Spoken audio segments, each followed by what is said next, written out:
Okay, good morning, ladies and gentlemen. We are Xiamen University iGEM team. I'm Moses. This year, our project is alumni, which means a cell digit display. I'm quite sure that everyone sitting here have ever seen an electronic watch, just like I do. If you are wearing one, now please look at it. We notice that each digit it shows is created by a 7-segment digit display. Different signals inputs driving the device to appear different numbers from 0, 1, 2, all the way up to 9. This common phenomenon aroused our interest. Can we construct a cell device with the same function with the help of synthetic biology? Okay, in the next few minutes, Sophia will first present you how we construct the genetic circuits. Then, before we make the device, E. coli are expected to be immobilized, which belongs to Daniel's part.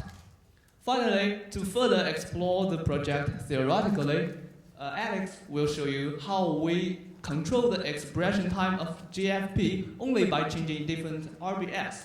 Okay, now let's welcome Sophia. Okay, so in order to construct the biological display, first let's analyze the process and specify the details. There are three parts in the process: input, output, and computation system between them. For input signals or inducers, there are two conditions for them. 1 or 0 stands for present or absent, making it a binary coded input system.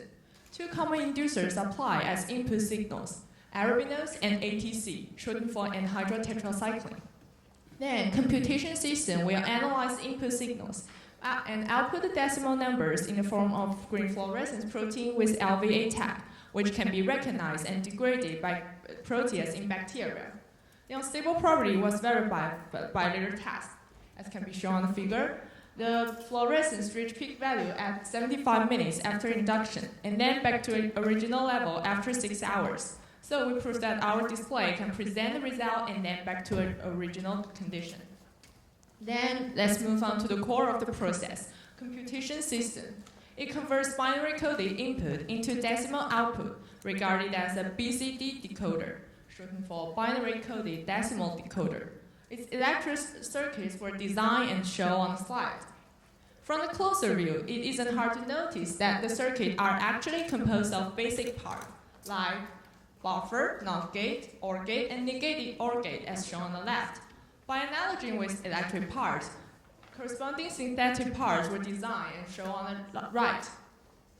According to the process I mentioned earlier, the basic parts were constructed and then combined to different circuits to match this different logic of 7 segments. Let's take one circuit for instance, segment E. In the absence of both inducers, GFP in the downstream of PCI will be translated. So the display shows the number 0. When adding ATC, PTT will be activated, leading to the expression of CI repressor. So the GFP expression will be repressed. So the display shows the number 1. Third case is adding arabinose, which have no effect on the circuit. So GFP will be also translated. So we get number 2. If both inducers are present, PTT will be also activated by ATC, causing CI protein, and then repress the GFP. So we get number 3. Once complete the circuit, next work is characterization. First set of analysis is optimizing concentration of inducers by microplate readers. We perform a fluorescence assay on 2 synthetic buffers, PBAD-GLT and PTT-GLT. The construction and byte numbers as shown on the slide. For first circuit, promoter PBAD followed by unstable GFP. The concentration gradient we analyze is from 0.1 to 10 millimole. By comparing the result of 3 doses, we can see that 1 millimole is the best choice for its high peak value and less fluctuations. Similarly, here's another fluorescence assay on PTT-GLT. We can see that 140 nanogram reach a higher peak value, but considering its expression duration is too long, we finally chose 70 nanogram as our concentration for induction. Now that we have optimized concentration for inducer, next work is check the function of our circuit. From the figure, we can see that the circuit for a single input BCD were concordant with our expectation. Based on experimental data, we developed mathematical modeling to simulate the displaying process. Through ordinary differential equation, parameters were defined representing growth of bacteria, accumulation and degradation of protein and inducer molecules. Simulation result of PBAD-GLT is shown as feeding line. The same method was also applied on another circuit, PCI-GLT, and the result is fitting well as shown on the slide. However, we encountered some problems during fluorescence analysis. It seemed that our NOT gate didn't work well. The same result repeated when we test another bi-break made by KU-Leventin 4 years ago. We think that the circuit may be too complex to work well, so we construct a similar circuit by changing cell protein into GFP. But the result shows that the modified circuit had the desired performance. This result confused us. It seemed that the complexity didn't reach that high to cause the failure. From this experience, I want to highlight the point that the bi-break wouldn't be so attractive if we couldn't find a way to deal with the uncertain performance of newly made protein. Further studies on mathematical model are therefore recommended, as well as a bi-break library with small details in compatibility and robustness. Back to the question we concern now, our engineered bacteria are ready. So how to construct a real digit display using this bacteria? Let's see how Daniel will deal with it.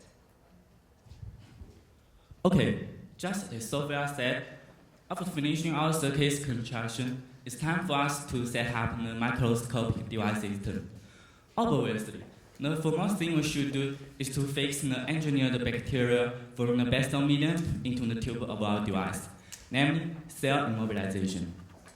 We selected 3 popular methods to immobilize cells after some research. First is cellular sulfate PMDAC microcapsule. Second is calcium arginate bead. And then we made the intrahollow capsule with the same materials as the second one. Here are some complications about them.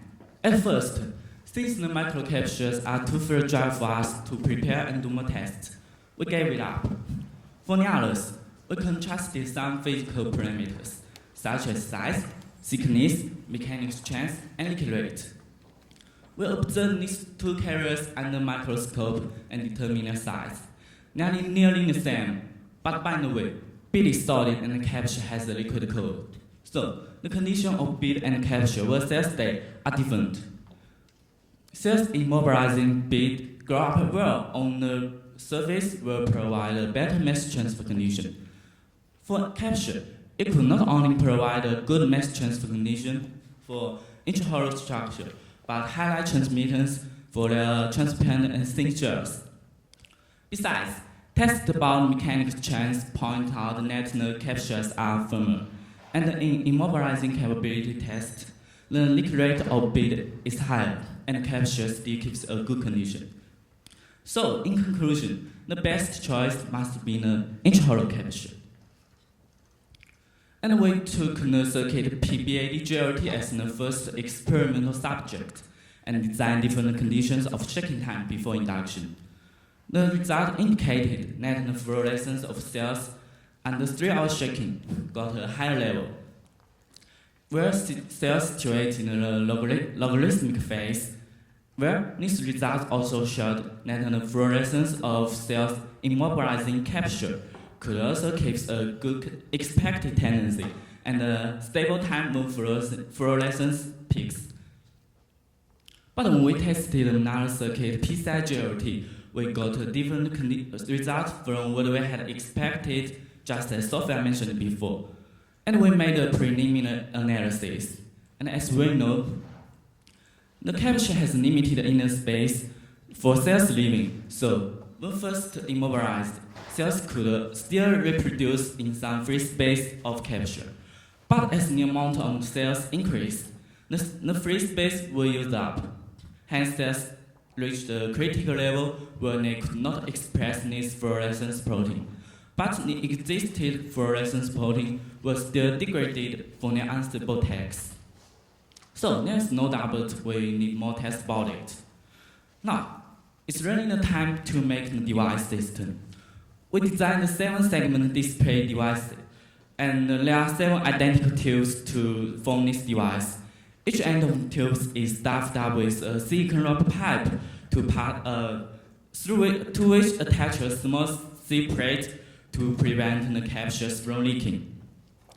And through which leads out a glass connecting jointed with a silicon rubber pipe to pass through the culture medium oxygenated by air. In fact, all these tubes, plugs, and pipes should be sterilized, and when tubes filled with E. coli cells and pumped in culture medium with inducers in an appropriate rate, this device will work. Of course, in the future, our device could be also applied to so many fields. It could be used as biosensor by changing different promoters controlled by other inducers. For example, pesticides remains on vegetables. On the other hand, as e-ink uses e-book presently, our circuit could also be used as bio-ink in the future. And compared with the monochromatic e-ink, bio-ink could make a new type of colorful book in the future because there are so many types of fluorescence protein. Well, could we make the tubes of our device to light one by one like this picture? Next, my partner Alex will answer this question. So thanks for Daniel leaving such a problem to me.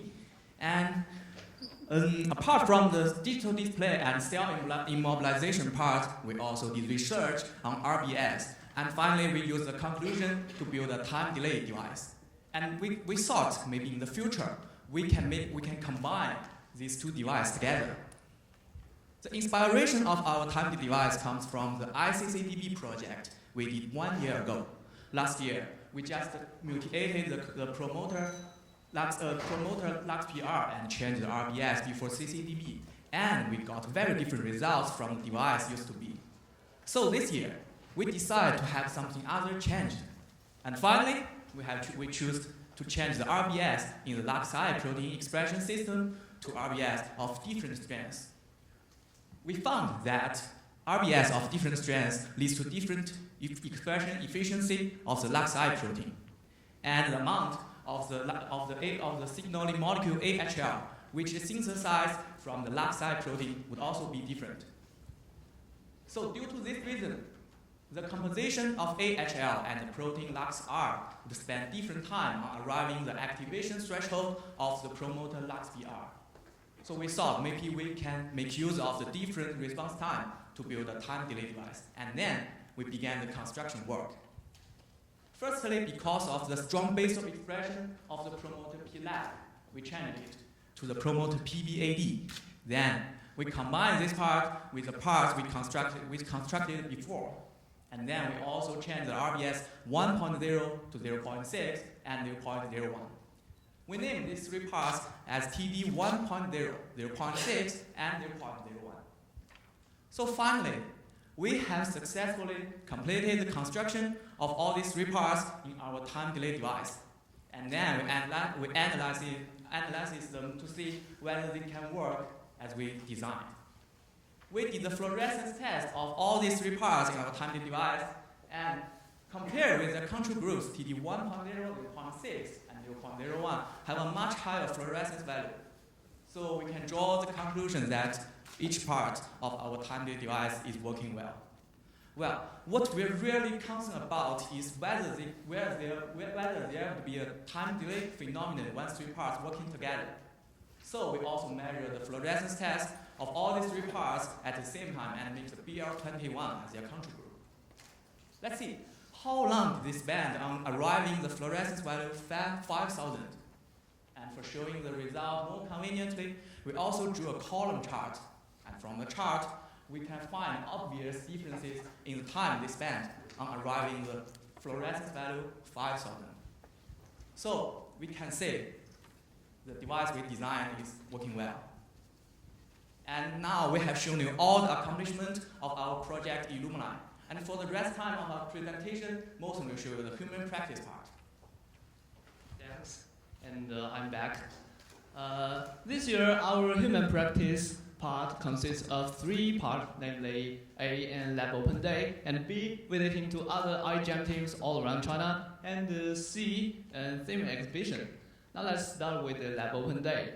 On July 17th, we invited 20 students from 2 of the local high schools to visit our laboratory. We not only introduce them our current project, but also guide them to learn some useful basic experimental skills, which is very useful in our daily research. And for most of them, it is the first time to visit a laboratory and see what researchers are doing every day. They all express their happiness and curiosity, and one student even clarifies his dream of being a synthetic biologist in the future. Okay, then the visiting part. This year, during the short semester and the summer vacation, some of us visited other 5 iGEM teams all around China, as shown on the slide. And these contacts between teams promoted our understanding and also strengthened the relationships, which is good for the development of the whole field in China. Finally, I'd like to proudly introduce our theme exhibition entitled Genesis of Synthetic Biology in our school campus. And on August 23rd, the 1-week exhibition raised the curtain and attracted over 2,000 audiences. And 22 illustrated panels combined with our meticulous explanation gave brief introduction to synthetic biology. And in the middle of the venue, we created a cozy scientific theater screening on many short films such as how DNA transcribes and how protein folds. Finally, at the end of the visiting route, we also prepared a message board on which many audiences leave their best wishes to us. Besides, some of them also noted that synthetic biology, in fact, is everywhere around us. The only thing is that we didn't notice them before. This exhibition can be regarded as a full success in the well-publicized synthetic biology in our school, and most important thing, as far as we know, it is the first theme exhibition on synthetic biology in China, even in Asia. Okay, last but not least, I also want to take 1 minute to show the influence our last year project ICCDB brought to our school. You see, it has already been incorporated as a part of fundamental laboratory course in our school for senior students, and that is what we've done to the spread of synthetic biology in our school. That's all about our project alumni, and here's a joint picture of all our 15 team members. We also express our gratitude to the instructors and our advisors. And that's all about our project. And now I would like to invite one additional members to stand here for our question and answer part. Thank you very much. Thank you for your attendance.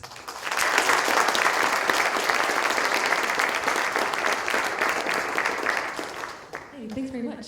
Are there questions from the judges? Hi, thanks for your presentation. It was very enjoyable. I have a question about how your dual input BCD device worked. In particular, can you describe how the cell ADE works on your wiki? I don't know which slide it is.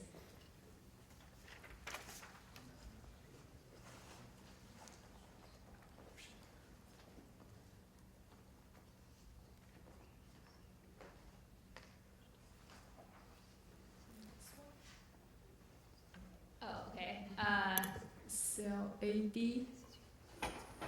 Yeah, so on the wiki it's labeled as just one schematic for cell A, D, and E. Oh, that is the display for just 0, 1, and 2. This is 0, 1, 2, 3. So it's more complicated. Okay.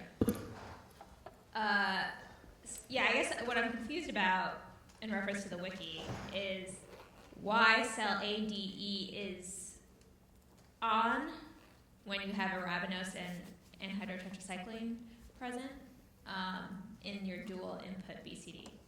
Actually, we encountered many problems during the construction. So we successfully constructed the circuit, but some of them didn't work, include the one you mentioned. So. Yeah. I mean, I guess I was surprised. The design doesn't seem to work as far as I can tell. I mean, on Wiki. Yeah, like just the circuit layout seems like you wouldn't like it's supposed to be on when it's number 2, but if you look at the circuit design, it doesn't seem like it would be. You wouldn't expect it to be on. Oh, we'll find out. Why don't we follow up later then? Yeah. Maybe you and I can talk.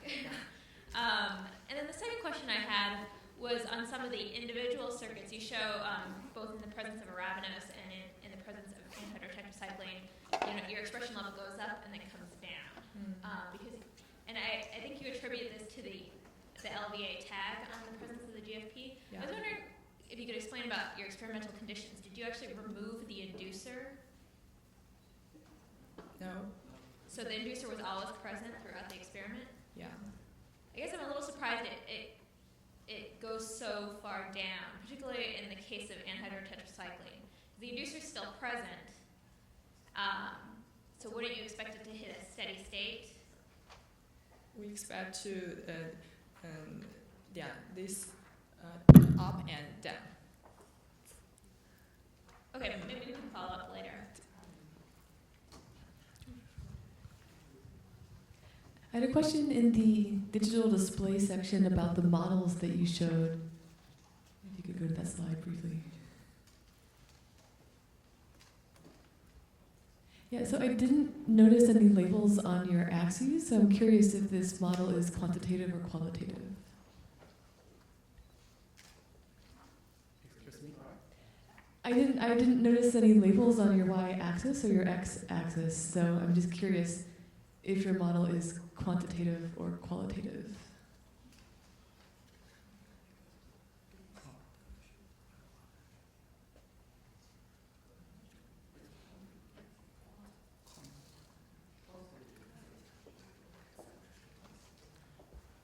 And the X-ray is represent the time, and y-axis is fluorescence.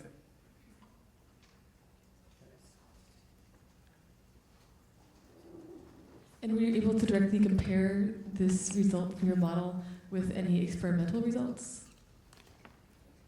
Yes. And how similar were they? The point is our experiment. Oh, the asterisks of the experimental data. I understand. Yeah. Okay. More judges' question?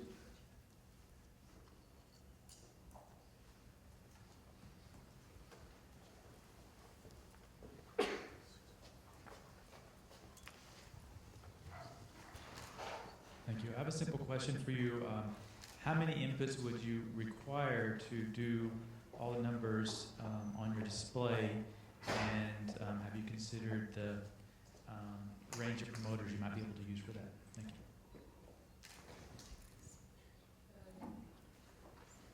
Do you mean how many inducers we need to display numbers?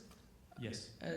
It depends on the numbers we wish, how many numbers we want to display. If we just want to display 0, 1, and just 2 numbers, we need 1 inducers.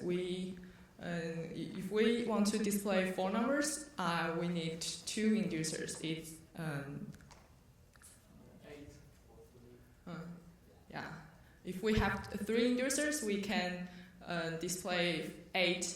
It's 2 times 2 times 2. We can display 8 numbers. So for 0 through 9, how many would you need? 4. And have you considered what inducers you might use for that? We consider that, but we figure out that the circuit is too complex, and we start from the simple one. So maybe we can do it in the future. Like 0 and 1 and work well. On 4, 2 and 3, maybe there's some problem. construct the circuit, but it doesn't work. So. And to follow on, would all of the segments be computational from a simple truth table, or would you need stages of logic?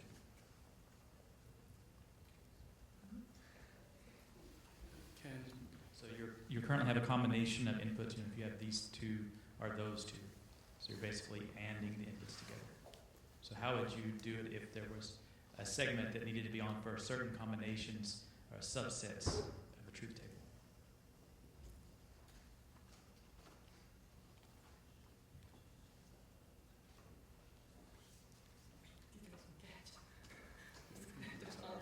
Have you tried to draw out the circuits you would need for, say, counting from 0 to 10 to 9? In the future, we hope we can small this our model, and the tube will be smaller, and we hope. I think this model is much larger than the common size. So maybe in the future I hope we can find some small one to contain our bacteria. Thank you.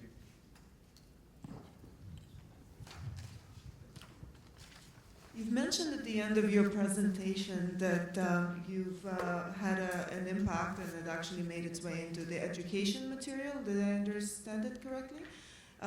Is there an effort, so I'm assuming it's education material in your school where it made it into it, and is there an effort to maybe for you to collaborate with the other teams that you've had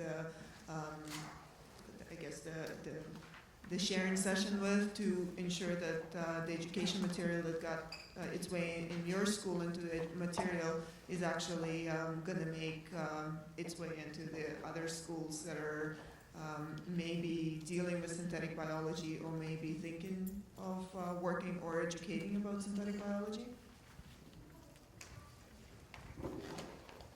Okay, I think in the future we'll try more collaborations. And nowadays we just simply to do some education and to spread synthetic biology to students at the high school levels, and we also do some collaborations with other iGEM teams for helping them to do some constructions, and maybe that's all about now, but in future we'll try. Thanks very much for, sorry we don't have time for any more audience questions, but thanks very much for the talk.